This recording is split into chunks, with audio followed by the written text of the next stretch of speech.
Morgan Moses ended up signing with the Jets. It's weird because we knew about that signing last Monday, actually, when we talked to DJ BN Enemy. Speaking of DJ, he's one of the newest friends of the Fireside Bears. All right. Go check him out. We talked to him about Jets quarterback Zach Wilson. So it's a new series we're launching called Top of Their Class, where we compare different quarterbacks compared to Justin Fields. All right. Different rookie quarterbacks. But what's up, guys? Welcome into the Fireside Bears YouTube channel. We've got your host, Usayd and Maxx Smith here. You can follow me on Twitter, YouTube, Facebook, TikTok, and Instagram at Usayd Koshul. Follow Fireside Bears on all those social media platforms as well. Follow Max on Twitter at Maxx Smith ESM. Max, it's weird because we're sitting here on Tuesday, June 29th, recording this. So the countdown to Bears camp's officially on. I mean, I think we're under 30 days, but what's going on, man? It's going all right, just getting really involved with Euro 2020. If there's not many sports outside of baseball going on right now, so love me some international soccer play, getting ready for this exciting round of 16. Yeah, I haven't been watching Euro 2020, but I think it was Switzerland's goalie had like a big, major yesterday. So. Yeah, they knocked out France, which you wouldn't think Switzerland would be able to, considering France won the last World Cup. So the fact that they were able to knock them out is insane because they're not playing with big superstars. But that's one of the cool thing about soccer, and which is also the cool thing about football, is it doesn't matter how many superstars you have on your team, you can still end up losing because it's a team sport, unlike basketball. But that's a whole different conversation. It really is. Now, I'm going to be the typical American, and I'm sorry if you're in Europe watching this right now. We love our Bears fans, like our guy Nico Stadler in Germany. Big shout out to Nico for all the work that he does, just designing some of the stuff that he's designed for me in the past. But we're going to get into some real football here, Max. Let's talk about the Bears, man. I mean, the last couple of weeks, the conversation's been about Arlington Heights and who's going to be QB1. All that stuff, man, I'm so glad has calmed down over the last week or so. I'm kind of glad that we're not talking about it anymore. But we're going to talk Morgan Moses today, first things first, man, because the Bears were one of the teams that were in on Morgan Moses. And I mentioned this in our episode with DJ, which, by the way, that's available on every single podcasting platform too. But one of the things we talked about was just the fact that when you look at Morgan Moses, I mean, he's a guy that has not missed a single game, all right?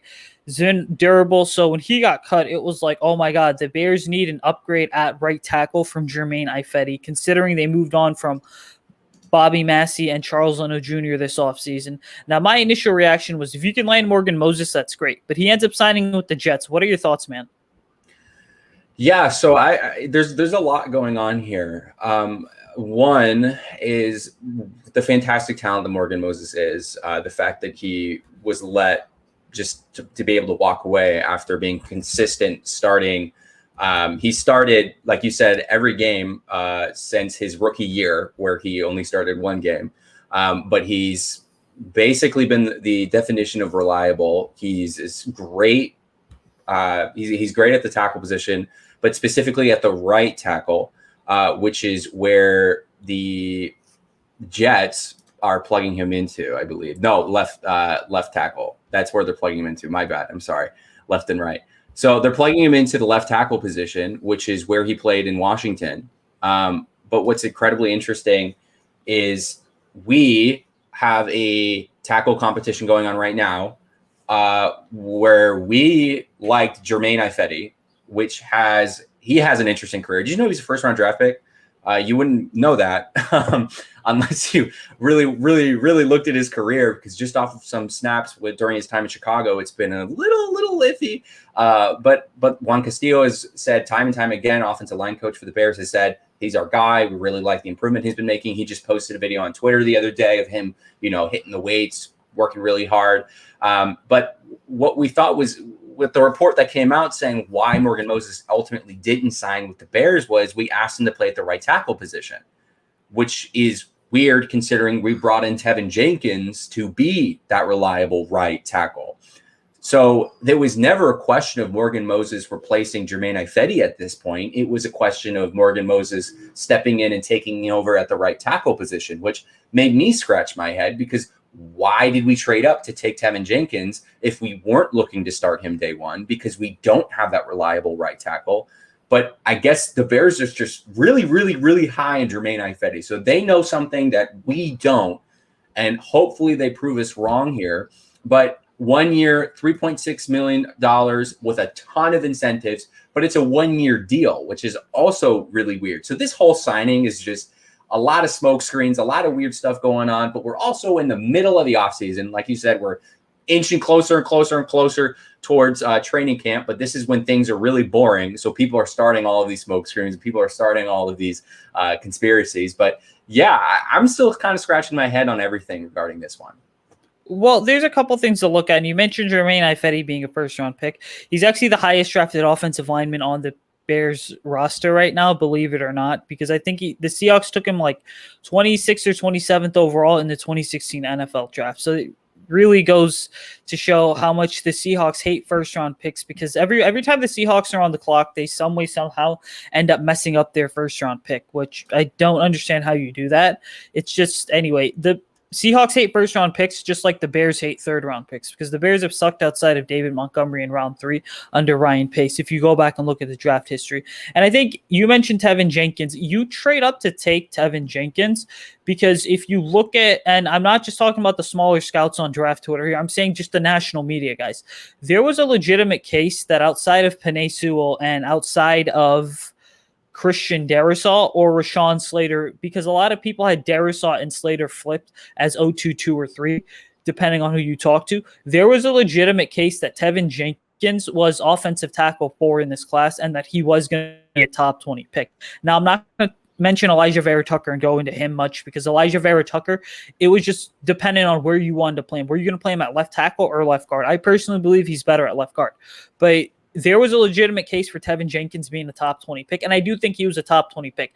Now, how he slipped that far, I don't know. I think that this is one of those scenarios where you have to give Ryan Pace and Matt Nagy credit, because they have mentioned aggressive. We're going to be aggressive when it comes to building the roster.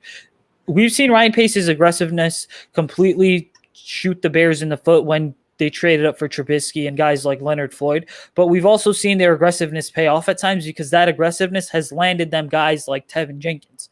And so I think ultimately what it comes down to is this, is that when you look at Jenkins, he played pretty much every single position on the offensive line besides center at Oklahoma State University. Now, we know this, the Bears value versatility in their offensive linemen. I mean, look at James Daniels. We talked about him briefly on our weekly podcast, which releases every Wednesday morning, by the way. And one of the things we talked about was, you look at Daniels, he played center, left guard, right guard at Iowa. Okay, same thing with Cody Whitehair. Played left guard in college, easily was able to transition to center. And then you get Larry Barome, another guy that can play right guard or right tackle. Same thing with Jenkins here. You can play pretty much any position but center.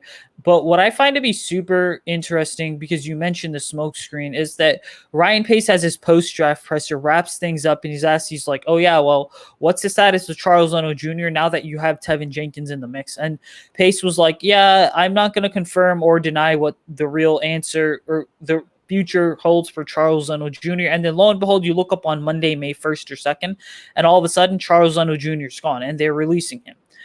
What that does is it automatically solidified, well, you know what? The Bears are probably going to move Jenkins over to the left side, which would kick Ifedi over to the right side at right guard. And then all of a sudden, Morgan Moses gets released a couple weeks later. And now you're like, okay, are you going to roll with Jenkins on your left side and then Ifedi as a right guard, possibly with Morgan Moses as right tackle? Is that something you can do?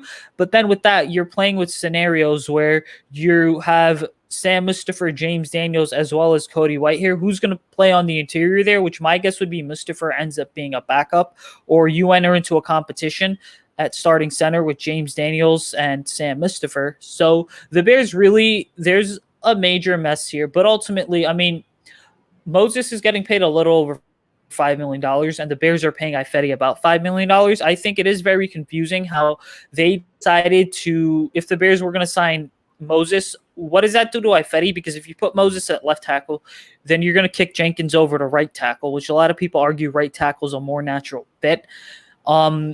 Jenkins, let me clarify, was a more natural fit at right tackle in college. Doesn't necessarily mean that's going to be the case in the NFL. We have to keep in mind that you're dealing with bigger, faster, stronger players, as well as just the faster speed of the game.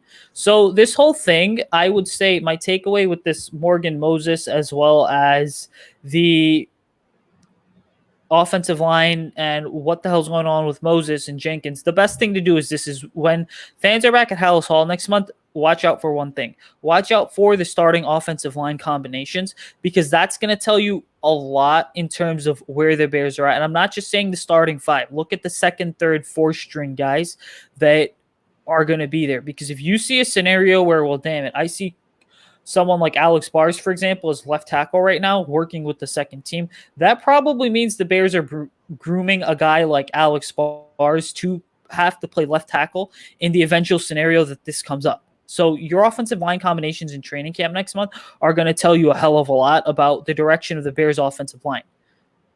Yeah, for sure. And this how confusing this whole situation is that I made a mistake. The general premise was correct, but they brought in Morgan Moses to look at the left tackle. So just take right tackle, what I said earlier, move to the left tackle, because this is all very complicated, confusing. It's like mental math. But you're right. Tevin Jenkins, out of college, played right tackle primarily at OSU, but he played other different positions at Oklahoma State, not Oregon State. But that's what I'm still, the point still stands, though, is why did we draft him to replace Charles Leno? Because obviously they're comfortable enough with him at the left tackle position to say, bye, Charles Leno. And then why would they say, hey, Morgan Moses, we want you to play left tackle. We want you to bring you in. So I think that's a really, really weird thing that we have to think about. But let's also not forget about Larry Borum, who we also spent draft capital on. And he's potentially looking at a competition spot at the right tackle. He's not as big as some of the other guys. We have a bit of a size problem in our offensive line. We have great interior size, but our tackle size isn't anything to write home about. But he's also a name to throw in there while we're looking at training camp positions, that this could be a guy that could be groomed in a potential starting spot.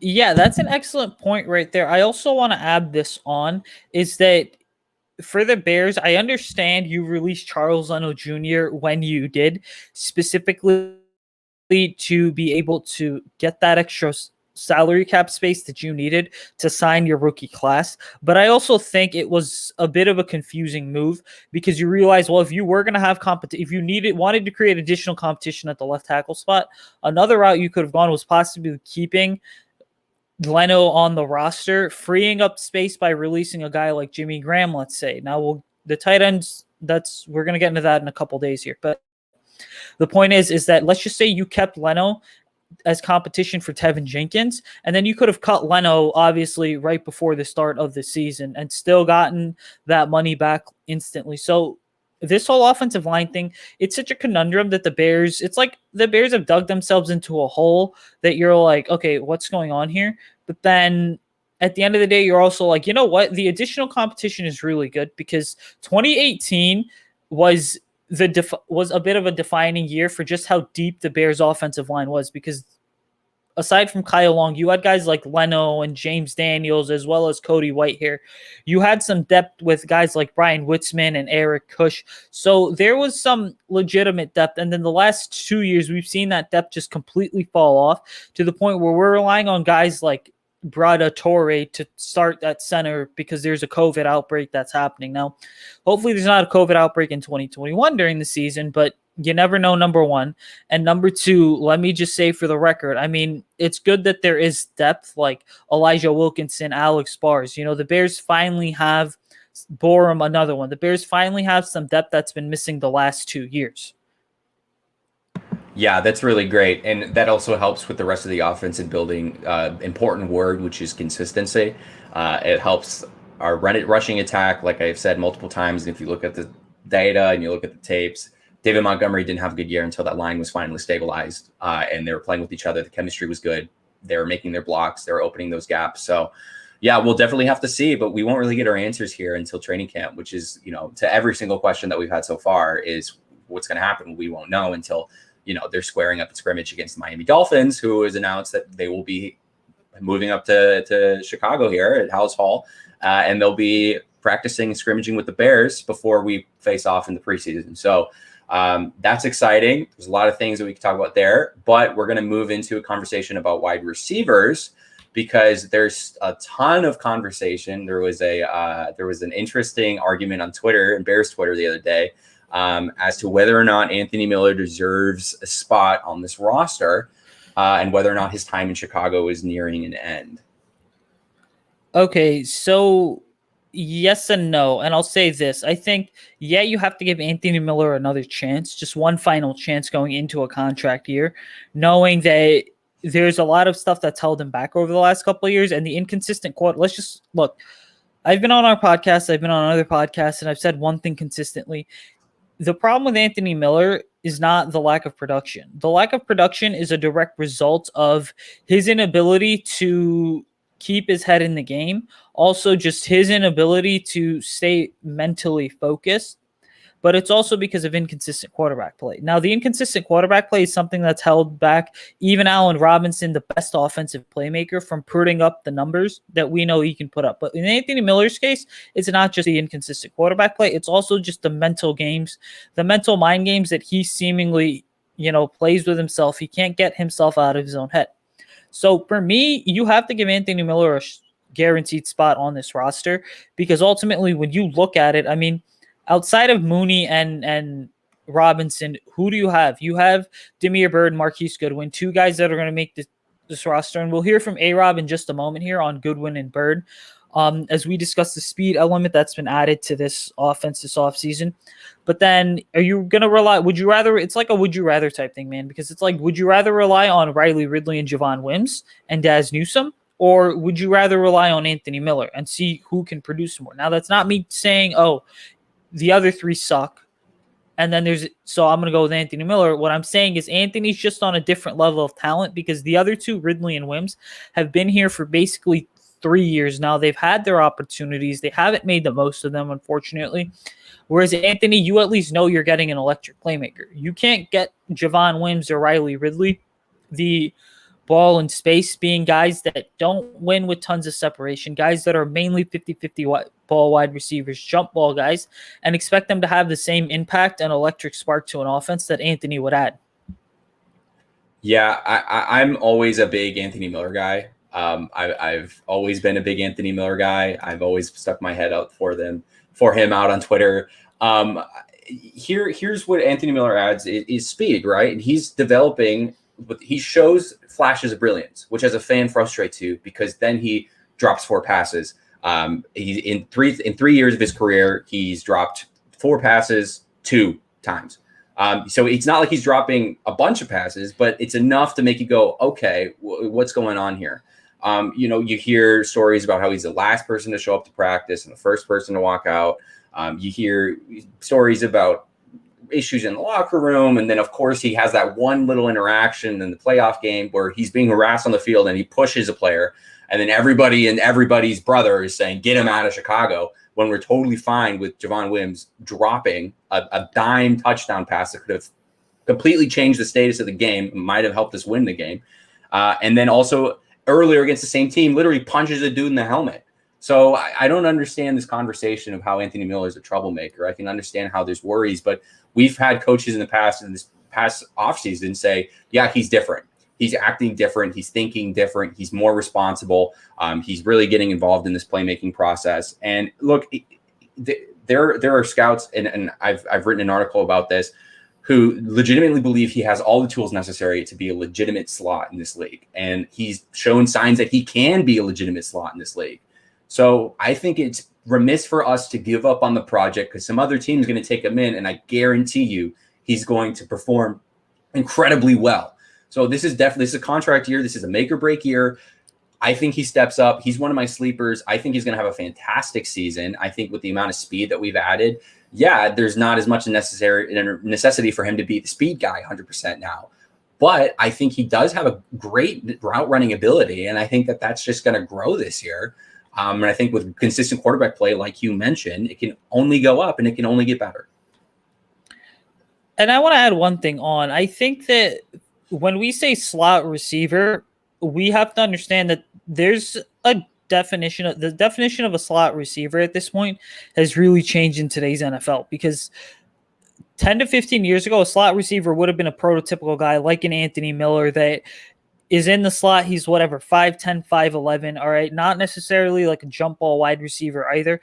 And he's a player that wins with separation, but not necessarily speed. Whereas today we're seeing teams and offenses with the game just continuing to get faster, wanting that speed guy, all right, that is the definition of a slot receiver. So Anthony's a bit of an old school slot receiver, but then again, he still has the juice and the spark needed.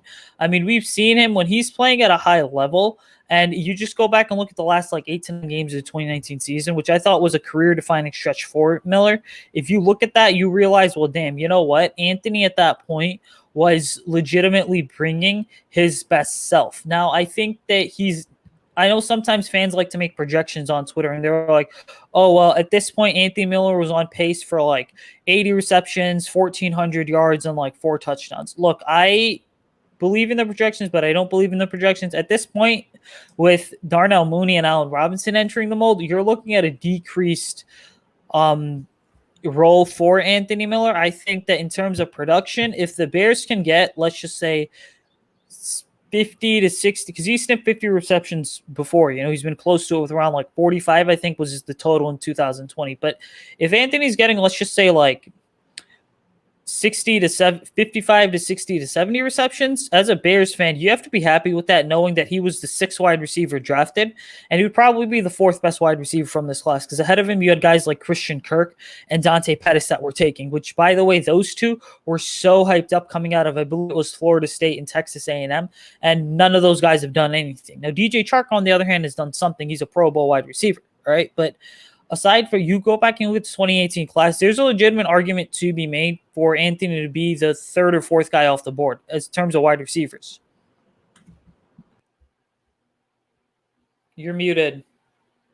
Absolutely, you're completely right. Yeah, on just kind of understanding how the league is changing in regards to the passing game, but I still think Anthony Miller has a spot. When the Bears drafted him originally, they were saying, okay, we're losing speed. We need to add some more speed.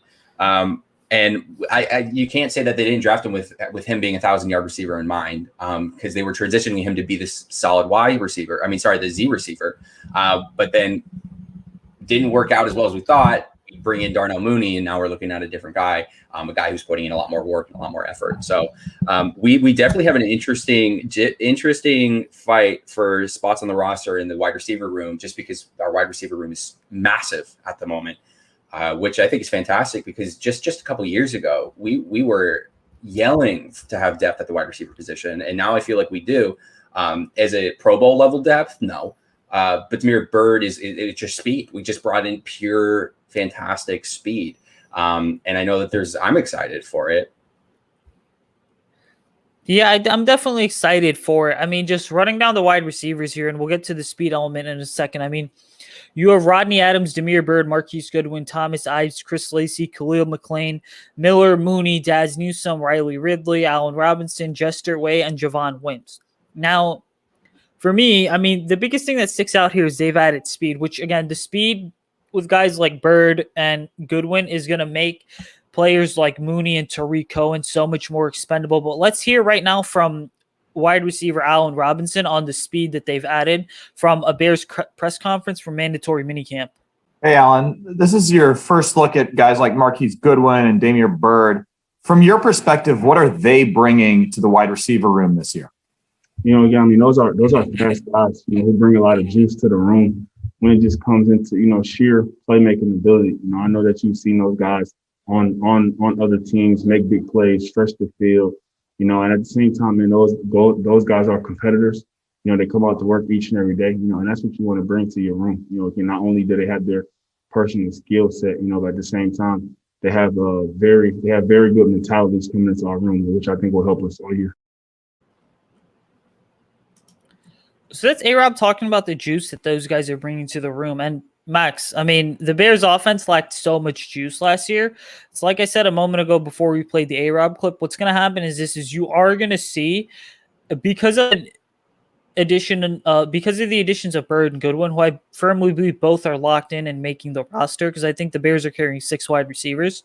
What's going to happen is you will be at a point where opportunities are going to open up for Miller, Mooney, Robinson, as well as Tariq Cohen. Yeah. At what point do we have too much speed? Which isn't a thing anymore, right? The NFL has an arms race for how much speed you can have on the offensive side of the ball. And then on the defensive side of the ball, it's how many lockdown corners can you bring in, or how fast are your safeties, or how hard hitting are your safeties. So really, teams that succeed right now have speed at the wide receiver position. So for us to bring in speedsters, for us to have Tariq Cohen hopefully come back to return to form, the speedster that he is, for David Montgomery to add in speed. And remember, Allen Robinson is relatively fast for his size and his position. He has some great separation in the vertical play. Anthony Miller, on the other hand, doesn't have that ability as compared to a Marquise Goodwin or Demir Bird. But now we have the underneath options and we have the vertical options, which is fantastic. And then you add in, and yes, Andy Dalton, blah, blah, blah, but let's put him aside for a second. Now we add in Justin Fields' deep ball accuracy position, and you're looking at home run plays after home run plays. And if you're not thinking, wow, that sounds similar to another team that has a bunch of speed at the wide receiver position and a great mobile quarterback that can throw bombs downfield, you should be, because we're looking at an emulation of the Kansas City style offense where, wow, we have this great quarterback that can just absolutely throw buckets, 40 yards downfield. And now we have wide receivers who can make that separation downfield. So it seems like that's where Nagy's at least trying to lead his team towards, lead the offense towards. There's still a good amount of things that need to be proven for this group of wide receivers. Marquise Goodwin didn't play last year. Demir Bird had an okay season at New England. He had definitely more numbers with Cam Newton than he had in his previous years at Arizona or North Carolina. But there are still definite things that need to be proven by this core wide receivers. Does that mean I'm not excited to see them? No. Like I said, if there's one word that's really important for this group, it's excited, because we have deep ball threats for the first time in a long time. And we're potentially looking at deep ball throws for the first time since Jay Cutler was in a Bears uniform. Yeah, I don't even think it's the fact that we have deep ball threats for the first time in forever, because again, guys like Johnny Knoxville were deep ball threats. But I think the bigger picture here is just that we finally have, and you alluded to this, a quarterback that can hit those deep ball throws. And you mentioned the Chiefs offense. We've known forever that Matt Nagy wants to model his offense after the Kansas City offense. Well, if you look at the Kansas City offense, people talk about, well, the speed starts and ends with Tyreek Hill, the wide receiver.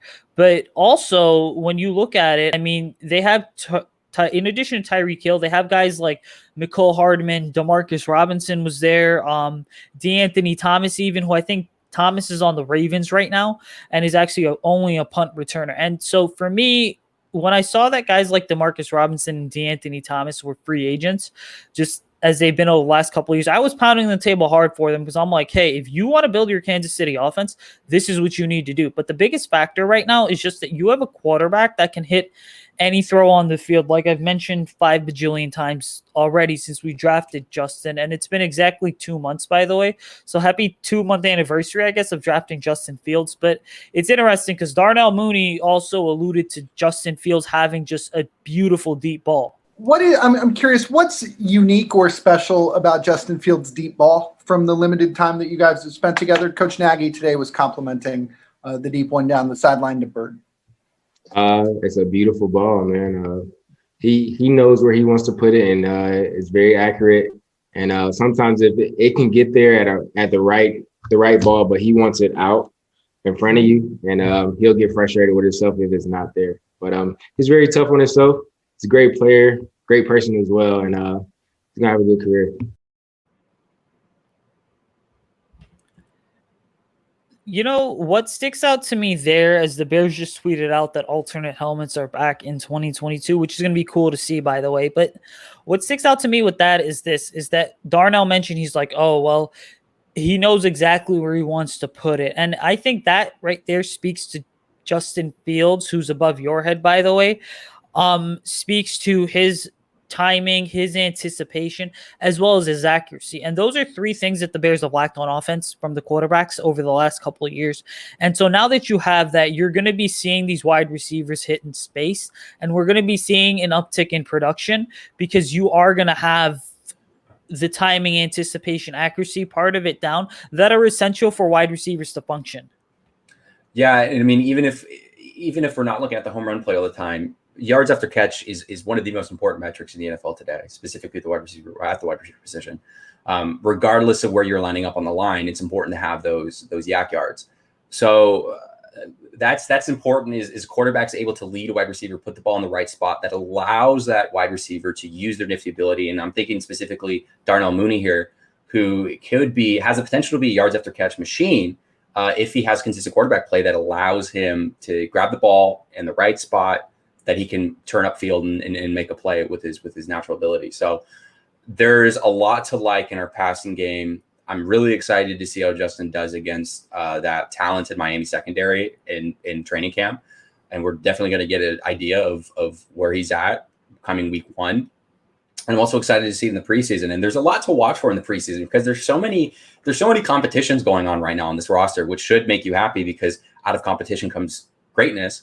So there's just a lot to be excited for. That's kind of the theme for today's episode for me is just there's a lot to be excited for. And I've been saying this for weeks and weeks and weeks, but I'm going to beat this word to death. But just keep your eye out.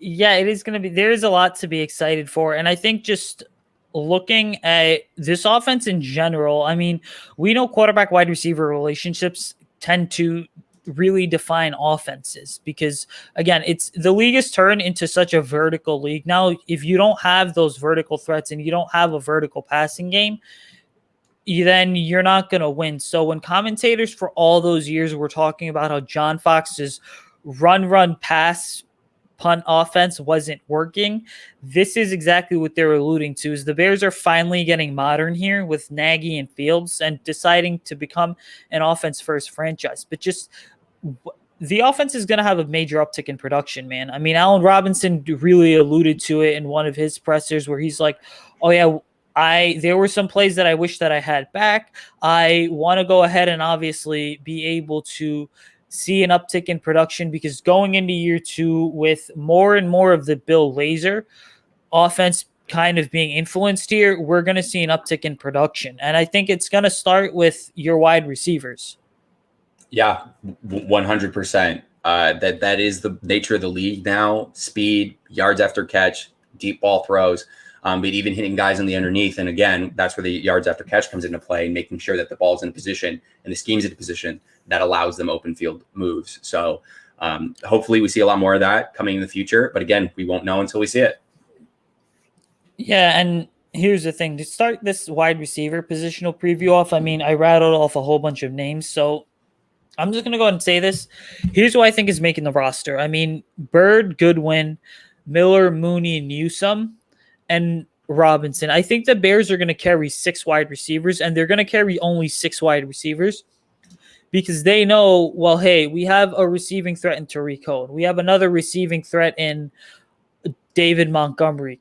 And then we've also got some pretty good options in the passing game, like a Cole Kmet and a Jimmy Graham. So I think the Bears are going to go ahead and carry 6 wide receivers. I do not see Javon Wims, Jester Way, Riley Ridley, Chris Lacey, or Thomas Ives making the roster, even as special teams guys. But what do you think, man? Yeah, realistically, the Bears didn't bring in Marquise Goodwin or Damiere Byrd without expecting them to be on the full 53. That's been my take. That's just my thought process here. I completely agree. We're looking at 6. We're looking at A-Rob, Mooney, Miller, Damiere Byrd, Marquise Goodwin, and then Daz Newsome rounding it out. Now, the real conversation is who's going to be the number 3. I think we could, speculate on that as much as we want until we actually see it in progress. I'm still saying Anthony Miller is my guy.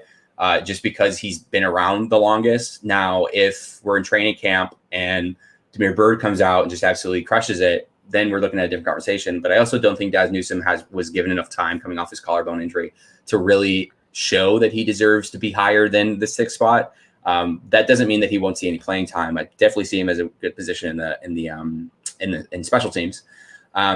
But yeah, I mean, it's really hard to look at names like Riley Ridley or Javon Wims or Thomas Ives and think of them as 53-man roster. They're definitely regulated to the taxi squad. But yeah, the real conversation to be having, and we'll definitely do an episode on this again, and we'll keep revisiting this topic, is who's going to be number 3 week 1 against the Rams. See, me, for the sake of this conversation, just looking at it, I'm going to say your number 3 guy is going to be Anthony at this point because he does have more experience in this offense compared to a guy like Goodwin or Damiere Byrd.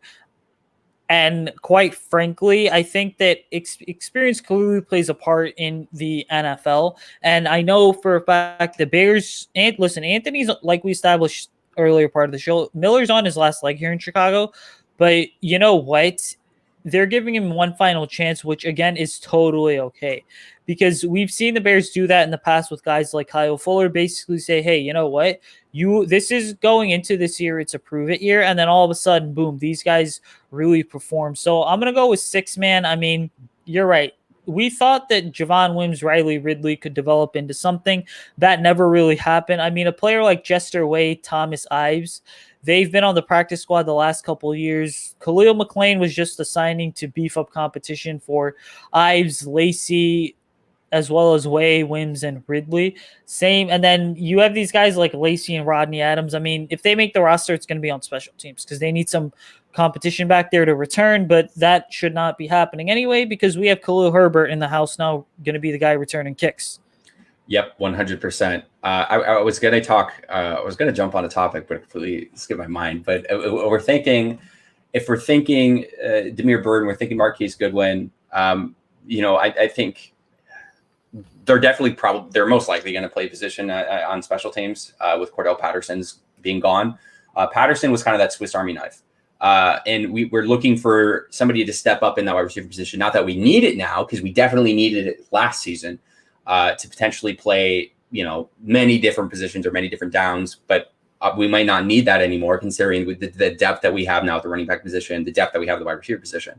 But what I was trying to say is, it just came back to me, was you're right on Anthony Miller. Why not give him that 3 spot? Why not ask him, like they've done, say, this is your last chance? But here's the great thing that they added in the offseason was collateral. There's no risk involved of putting this guy at the 3 spot, because if he doesn't perform, guess what? We can put somebody who does in at the 3 spot. So why not give him that opportunity and say, look, this is your year to prove it. We can replace you. We've got your replacement right here in Daz Newsome or Damiere Byrd or Marquise Goodwin. Who cares who it is? We have your replacement. If you don't perform for us, if you don't put out like we thought that you could, that that you can, we'll put you at the 6 spot. We'll put you at the 5 spot, and you'll be out of town. You won't have a contract next year. So there's really no reason for this team to not at least give him the shot at 3. Because like I said, if anything goes wrong, just plug in somebody else at the spot. Yeah, I 100% agree with that. Last comment I'm going to make before we get out of here. If Anthony Miller does not perform in 2021, just watch him end up on the Patriots and, form the new, Tom Brady light. So, Mac Jones / Julian Edelman, Anthony Miller type thing, in New England, because that's just what's going to happen. I mean, the Patriots take everyone's trash and, some way, somehow turn it into treasures. But hey, listen, we're going to get out of here. Follow Max on Twitter at MaxSmithESM. You can follow me on Twitter at Twitter, YouTube, Facebook, TikTok, and Instagram at Usayd Coach. Follow Fireside Bears guys on YouTube, TikTok, Twitter, Facebook, and Instagram at Fireside Bears. All right, check out our weekly show, our weekly podcast, guys. We record that on Tuesday nights and then drop it midnight on Wednesdays. So definitely some really good Bears talk with my other 2 co-hosts, but it's been fun being your host. We're going to get out of this thing, and then we'll see you guys probably later in the week with another episode where we're going to talk about cornerbacks and Jalen Johnson, but we'll see you guys next time. And as always, guys, bear down.